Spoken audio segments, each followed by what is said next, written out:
Alrighty, today I am here with my friend Grace Snippa. This is an exciting conversation we're about to have here. This is long overdue. Grace, how are you doing today?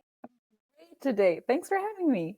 I'm so excited to do this because, okay, so depending where you are watching this and what you know about the music work community, uh, I have a string quartet that I started, and Grace has graciously been like doing an incredible job running it. And every time I talk about it, I'm like, yeah, I started this, but like Grace is like the operator. She does everything. She's amazing. So I'm so happy to have you here because people weren't believing that you existed, but you are real. So you are here. In the So flesh. we're going to unpack a little bit about that, the magic of how you've been operating things super well, and just your music life is so rich and vibrant in so many ways. So yeah, let's just have a wee little bit of fun today here. And yeah, so with that, where do we begin? Let's unpack here. So okay, right now your life, you are the operator for the string quartet. You're managing everything behind the scenes when it comes to musicians, clients, and just doing a phenomenal job balancing that. And also, you're doing your master's right now in cello performance and have a very vibrant musical life in so many directions. Talk to us, speak to us about this. How do you balance how do you balance your life when it comes to sort of the management and business side of the music world, and also how you manage, the artistic side and always being creative and developing there? Speak to us about that. I'm curious to unpack that. It's something we all Yeah, struggle with, I feel. definitely. I think a lot of musicians, if not all musicians, have some kind of pie chart of their Yeah. life about what's admin work, what's creative, what, maybe teaching, performing. Like we all have like a pie chart that's kind of similar, but everyone has, you know, different allocations for different priorities. For me right now, definitely um, working on my music degree is like a big portion of my like daily pie chart. But I think it's really helpful to portion your day into different Mm, segments of what you're going to focus on for these hours of the day versus these hours of the day. That Making that change for me has really helped me feel focused and like energized for all the mm, portions of music life that I do. So I tend to do like admin work and emailing, meeting with clients, this kind of thing, like in the first part of my day. And mm. then the middle part of my day is, focusing on my practice. I'm usually practicing like around 5 hours every day, mixed with different classes and things. And then in the evening is more for like creative work and dreams and things about what I look forward to in the future.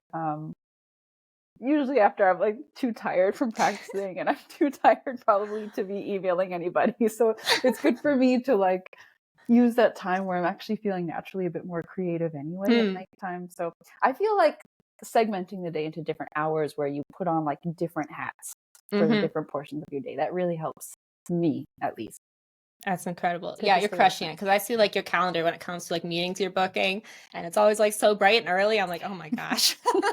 I admire it greatly. I think like for me, the challenge is when I start something, like I can do it like indefinitely. So it's so hard to like switch gears to something else. So whatever I start doing at the beginning of the day ends up like I break all my rules of everything else I set.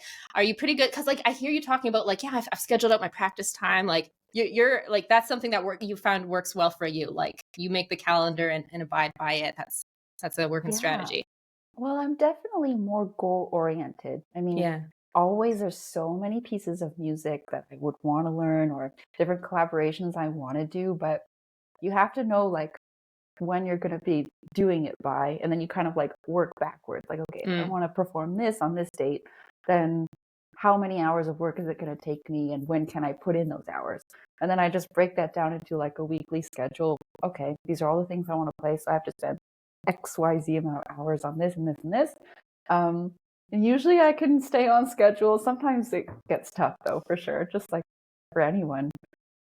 But definitely having a schedule, like a practice schedule, really helps me. And then it like Mm. energizes me too, because it's Yeah. kind of like a game. You're like, okay, can I like learn this by this week or can I get this Yeah. done by this week? Otherwise, if it's always kind of vague, like, oh, I'm going to play that next month, then it will like always stay vague for me. I need Right. like concrete goals. And it makes it more fun. It is honestly like a game for me. I love that. Okay, so we're doing like the calendar time blocking. You're like, okay, Hmm. let's see if I can get it done in this time. That's Hmm. awesome. No, that's good. I've gone through seasons where that can work for me, but sometimes I just break my own rules too much. But no, I admire it. We all do. No shame. That's amazing. Okay, so when we started Grace Notes, like when was that? I don't even know when to say when that was. Like we've been playing together since high school, but then Grace Notes officially started in university, I think. Like it would have been around 2013. 2014. Man, okay. Yeah, so it's been a minute. So we started Grace Notes, and it's always been like this thing that, you know, people book us, which is great. We love that. But our lives have been like, you know, as much as that's been consistent, our lives have been like, you know, ebbing and swaying in through so many transitions during that time. We've managed to like hold things together and like create this teamwork that I feel works well. You know, things are still working. I talk to so many musicians, and like it's sad because the number one cause of death for any band is just internal, like how do we make this work, like getting that internal mechanisms working so everyone has the same expectations and, you know, are on the same page about the teamwork. So it's a big struggle, and like it's really hard just to do teamwork in general, especially when like the business is new, but somehow we've managed to like keep going and keep things going strong. So I'm curious, what do you think? I don't know what that is. What do you think that is? Why do you think we've been able to keep going, working together this long so far? I'm curious.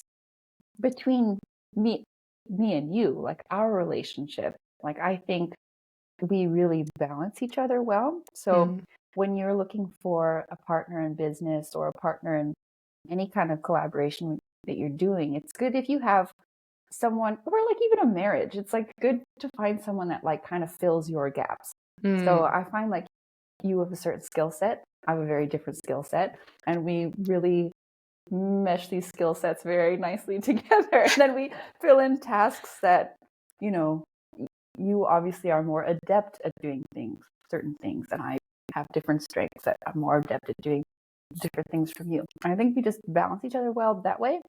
But also something that like keeps things exciting, and I think that's helpful for a lot of groups, is that we're always like thinking forward or thinking about things that excite us about the future. Yeah. And you're really good at that, I would say. Like thinking about like goals from like 5 years from now, or what are we going to be doing 2 years from now? It's like keeping the excitement about things that you want to be looking forward to, because if you have nothing to look forward to, then it's easy to stagnate. And then when you stagnate, then it's also easy to get bored or lose sight of your vision or your what excited you about this whole venture in the first place. So it's good to always be open to ideas and then like actually take action on them. So yeah, I think finding people to work with that you like balance your skill set, have a good rapport with. I mean, we started out as friends as well, but obviously it's going to really help if you have a good rapport and chemistry and relationship with someone, and like be open to each other's ideas. I think that works even in musical collaboration. Like when you're working as an ensemble, like it's good to be open to each other's feedback and ideas. Neither one of us is like, this has to be the way that it is. We're both pretty flexible for each other. I think that's a huge part of it. Yes. No, I think that you articulated that so well, because I think that when it comes to like the skill balances, like we have a lot of similarities, but then like those differences, it's kind of like the beginning of the conversations. Like I can think like about a system, like, hey, this system would work, but then I'm better at like building the car than driving it. You're just like, okay, it does work. Don't change.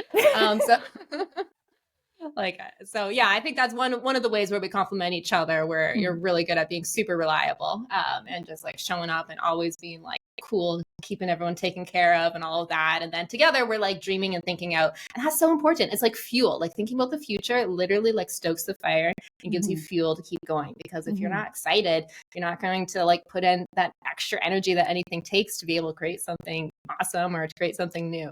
So yeah, I think that's a super good point that I never would have thought of.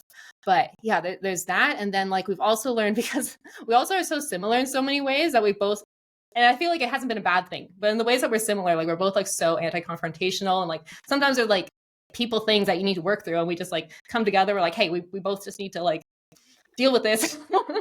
we do it in the nicest way possible. So For we've sure. got to both learn to like grow in those areas too, I feel, when it comes to management and leading and things like that. So yeah, I think those are some things that keep things going and going strong. We got things we're excited about. Yeah, I love that. So, why do you think, okay, so like moving into more of that territory, you're also, what I've noticed in you, you're very strong at perceiving and understanding both that client side of the equation and also the musician side of the equation. And going back to like teamwork, very good at like understanding people's and setting the right expectation to keep everyone working well together, because sometimes those things can be in conflict. Like the most easy example is like, a client who wants us to play like in negative, we're in Canada, right? So like in the middle of winter, whatever it is, like, okay, like balancing those expectations with the clients and also being a voice for the musician. What have you learned about working with people and being able to balance those expectations sometimes when there's like a bit of a clash, and like always find the positive outlook? I'm not sure if that question makes sense, but how have you kind of like developed in that, would you say? I think the biggest thing is just the transparency between all parties involved.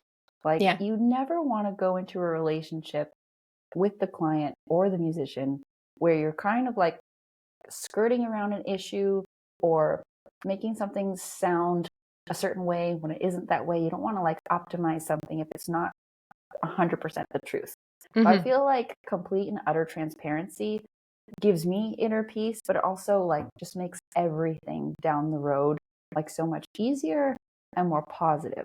So usually if we're being booked by a client and there's something about it that's outside of what we're used to, like outside of our standard, like being in the cold, we just have to be upfront about that, like from the very beginning. Okay, wooden string instruments like just can't take it. They can't be in the cold. That's just a bottom line fact. And like we have the degrees that we're like willing to be outside for in our contract. It makes it very simple, very easy. It's just a bottom line fact. So you don't want to like skirt around that issue to be like, well, maybe we could play in the cold if it's like maybe this. It's like, no, we can't play in the cold. Is there another solution? Like, can this portion of your event be indoor or like over here? Something like that. It's just good to be like really transparent about that. Or anything like, speaking to the musicians about what a future event might be like, oh,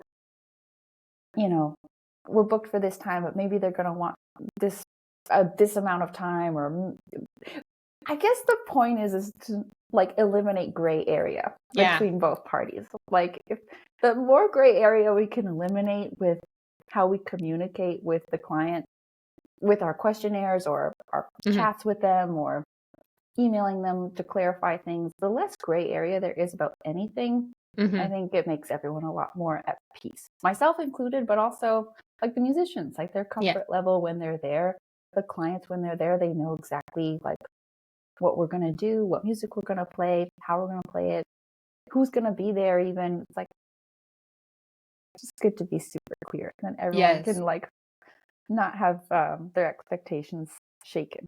That's definitely been a learning curve. I mean, we've learned over the years how to eliminate gray area. I think giving ourselves like a list of things we always need to check up on before we get to a gig or before we even sign on for an event. That's like really, really helpful.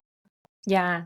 I feel like that's something like every year, like around this time, we keep coming back and go through like our SOPs and like, okay, what like, little things happened that we can like seal those gaps for next year. And like, it always comes down, like the glue and solution to any problem is that setting expectations and is transparency. So that's so key what you put there, because even the last one that we just found, we're just like, hey, in the first like message with the chat with the musicians, we should just like reiterate these, like, have a little intro message that just reiterates some things, some reminders for people. So, oh yeah, that will help fill those gaps and those little slips that happen here or there. So we're always constantly evaluating our processes and looking for ways to like, okay, what went wrong? How can we seal that up next time? And it's usually through transparency and setting expectations. And transparency is I've noticed this with a lot of other bands, like it's a hard one. And for us, we took the position, it depends like on, where you are in terms of obviously like we've been together since the beginning, so it makes sense. But it's like, hey, like complete access to Google Drive, everything. Like we give musicians as well as much transparency as we can as what's relevant, because if they're empowered, then they're going to take responsibility. You know what I mean? And so I think that it's very easy to like point fingers when you're working with a group, and it's much easier to assume that you have less responsibility than assume that you have more responsibility. So by giving more transparency and like saying, hey, you're all responsible for like all these details, you guys have access to everything, then I feel like it helps people step into the shoes of, okay, let's like overlap our lines of responsibility a little bit so everything's covered, rather than everyone shrinking back a little bit from their lines of responsibility and things getting missed just because of lack of communication and setting expectations. So yeah, I feel like that's been a process that we've been refining of like really when it comes to communication. Yeah. The more open communication you have with anyone, the better, and the easier things will flow. And it's just always a more positive outcome than if you have less communication. Yeah. Wisdom. I love that right there. With that, you said that, part of what keeps us going is things that we're excited about. What are you excited about right now? It doesn't have to just be about Grace Notes, but like anything that, when it comes to your music world, what are you excited about when it comes to the music industry and like how we're working together towards it? I don't know. What do you see in your future for that? Big question. Yeah, so many things. I'm so excited for like the different living composers that I know about in Canada right now. Like I feel like there's been a huge surge of putting value on living composers and people that are writing music right now. So much of our lives in classical music have been celebrating the greats, and like it's wonderful music, really amazing music, epic to play, wonderful to partake in. But we've been celebrating, music from the 16, 17, 1800s for so long.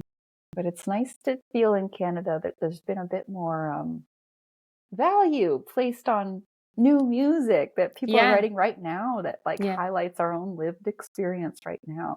That's something that really excites me, is playing the music of new composers, and like making commissions for them to write music. And I've been seeing so many more of these concerts and commissions come through for composers that I know and have admired for a long time. So that really excites me. And I hope we can put on some more concerts in the future for people that have written music like more recently, and like help them celebrate, their own voice. I think it would be really awesome, especially as a string quartet, because it's such a wonderful like musical form, the string quartet. It's just, I know I have a bias, but it's just we both do. It's just so powerful. Like it's four voices, but they have such power, and it's such a wonderful music form. So I'm excited to play more music by modern living composers, and I'm excited what's happening in Canada for them. That is so interesting because, when you think about so much of music education, it's not said like outwardly, but it's almost like implied, like, okay, the best things have already happened. Like we just need to look at what's in history. But I would be fascinated to see more new things. And, even in, like mainstream things, there are definitely things that I appreciate, and I feel like there's unique things, but I feel like taking the, the context of more building off the classical tradition and bringing it into the now, there's so much depth there that people can play off of and create completely new things, with new inspirations. So is there anything you're working on that's like exciting you right now then, like when it comes to that type of work? Oh, definitely. So I'm playing a lot of music for solo cello in my master's degree right now. And it's a lot of music for cello and electronics, like pieces by Nicole Lizé and Chris Dirksen and T. Patrick Carabray. A lot of, and Hope Salmonson, who's actually a friend of mine, a really amazing composer. You should look her up. So definitely this music has been like giving me a lot of life, and I'm really happy to like be showcasing it soon.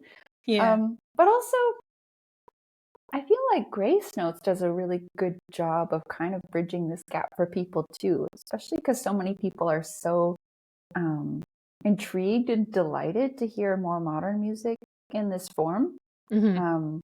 Like hearing pop music, or not even pop music, but like film favorites from like scores from films that are coming out right now. It like really speaks to people. And Mm-hmm. then they like bridge this gap, like, oh, okay, that music can like really speak to my experience or things that I like. And then maybe it helps them bridge a further gap to be like, okay, like what other music has that film composer made? Or like what Hmm. are like the related pieces to that? Or like, I don't know, it kind of bridges a gap to for people experiencing live classical music or contemporary music out in the world and seeking that out. I think that's really exciting too. Do you think that there is a growing interest in the classical world and bringing it into the modern age, like with like the contemporary composers that you're talking about? Like, do you think like common people are getting more of an interest? Like even some of the clients that we work with, or they're wanting to Definitely. have these experiences? Well, I think so, and I hope so. I mean, still, I know like the demographics for going to see like a symphony concert is still a much older crowd, but I know Hmm. that which is totally okay. But I I do have the feeling that especially when symphonies and quartets or other groups like it are are presenting more film music for things that kind of help people bridge that gap, like candlelight concerts, other things like this that Hmm. help them like, okay, I know about that world of music. And then it kind of gives them an intro to this whole other world of music. And I think it is really helping and people realizing that this is an art form that totally relates to them too. Hmm. Yeah. Yeah, I'm seeing that with the candlelight concerts too, even the Mm-hmm. ones that we've done. It's like a great bridge to more of like the people that we work with to introduce them to, the classical world and keep them in our world as well. I'm personally excited about like more shows and just like more ways to stay connected to like our past clients and fans and things like that are going to with music that's interesting us, but also helping them have these new experiences of maybe It's some so new true. composers as well. Yeah, it's so true. People will be like, okay, yeah, of course. So wedding, like a wedding string quartet for our wedding ceremony. And then to help them bridge that gap, like, oh, actually, yeah, would really love to see a string quartet show, like for this kind of a date night, or like take my friends to go Exactly. see this quartet show. Yeah, I think it really does help. For sure. And we've been talking about more of that. I think that's something that's exciting us for this year, is getting more into planning some shows and building that community around music Hmm. and things like that. Hmm. So yeah, would love to explore kind of like the bridges in those music Yeah. categories for sure a bit more.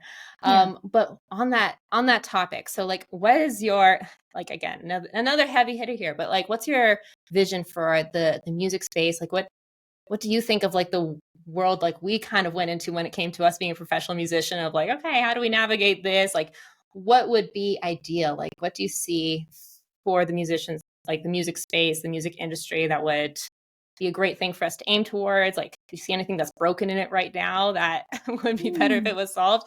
I'm, we can take this anywhere. I'm curious what comes to mind.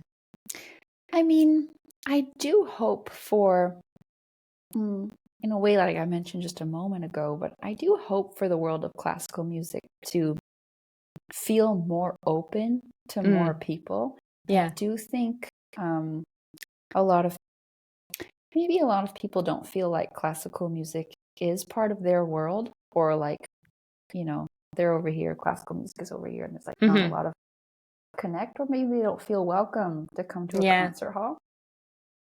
And so I do hope that like people can start to feel how open it is for them. Like this is such a healthy art form for people to like experience, even just to feel and organize their own emotions and to feel something different outside of themselves, but also Right. within themselves. It's so important to experience that. And we get to experience that like on the daily. And I just Right. want more people to feel that, and how it can like enrich their lives. And they don't have to drop like $100 ticket on a symphony concert to experience that. Like I really hope that we in part can also help to make that more public. Like we obviously most of our events are like at weddings or private events. But if it would excite me to make more of our music more public for more people. That would be, that's something that does excite me, and I know we're working toward it. That's something that I would hope to like not Yeah. just like taking it from private events, but like opening up what this world could be for more circles of communities of people, because there are entire demographics of people that just don't know about classical music, don't want to know about classical music, but it actually like can affect everybody so positively. Yeah. I'm preaching the good words. Sorry. Oh, I love it. No, you're beautiful soul here, because you're just like, music is so healing. Like, more people need this.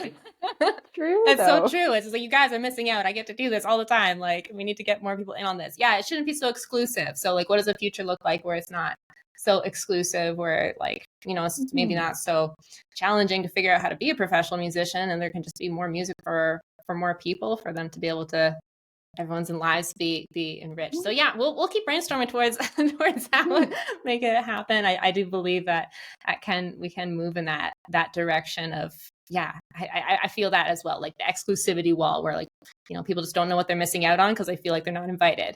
So how do you make that more inviting culture?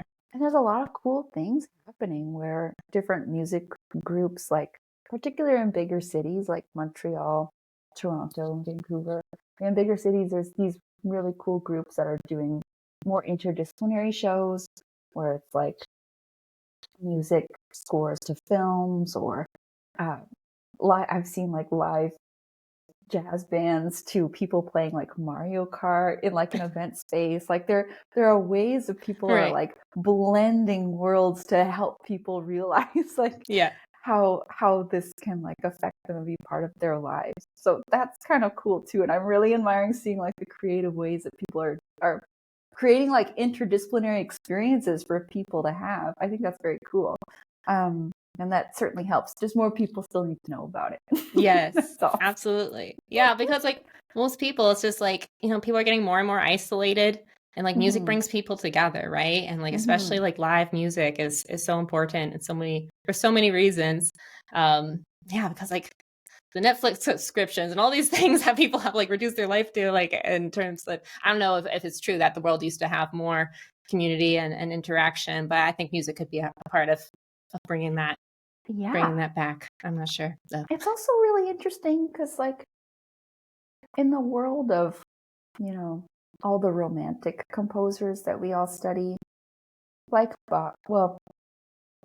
Brahms, Schubert, all those Germanic romantic composers, like when they were writing music in their time, like people wanted to hear what is the new music that's happening, and like people have no idea what concert it would be, but they would like buy a ticket and like see what these composers are writing about, because it was like one of the main forms of entertainment, but also like these composers were really speaking to the lived experience at the time, and people wanted to hear their take on it or hear their interpretation. So interesting. And it was like really exciting. But it's just that now we're like still holding on to those pieces from like that period of time, and not so much listening to what composers are writing now, but like our experiences now. So there's been like some kind of gap where we've like put certain composers on a pedestal and then don't listen so much to what's happening now. But I think that is starting to change. Like I said before, we just need to like help elbow its way in. Yeah, that is wild. That's such an interesting disconnect that happened, because literally like the reason why so many of these traditional pieces that we still love today, the environment in which they were created and the purpose they're being used for today are completely at odds with each other. So I think they would be in favor of more new as well. I think they'd be weirded out by how things are now. You're like, oh. Although maybe pleased, obviously, that their music continues to live on. But the culture of it is not what it used to be. Yeah. That's so interesting. Fascinating. Well, Gracie, this has been a fascinating conversation. We always I'm surprised we learn new things, even though we've known each other for all these years. But still, when we talk, we come up with new ideas. So thank you for coming on my podcast. This was so much fun. This was fun. Yes. Oh my goodness. This was a blast. So now everyone who knows me knows Gracie is real. Okay. You've met her, Grace of Grace Notes. this just happened. But yeah, thanks so much for coming on and sharing your thoughts with us today here. It was a blast. My total pleasure. I'll talk to you soon. See ya.